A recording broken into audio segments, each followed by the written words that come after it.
Kakapagod ding magpakatatag. Akala ng mundo, nakalimutan mo na kung paanong umiyak. Akala ng mga tao, sanay ka na sa pagod at hirap. Kaya ibubuhos nito ang bigat, ibabagsak nila ang sandamakmak. Hanggang sa matagpuan mo ang sariling nakasadsad.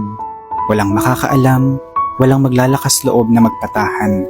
Dahil alam nilang kakayanin mo, alam nilang di mo kailangan ng saklolo. Pero ang totoo, gusto mo ring magpasalo. Gusto mong tumumba pansamantala. Gusto mong sumandal sa balikat ng iba.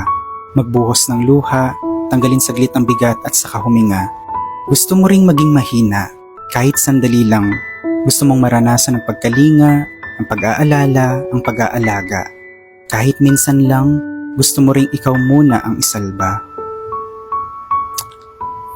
Bigat nun.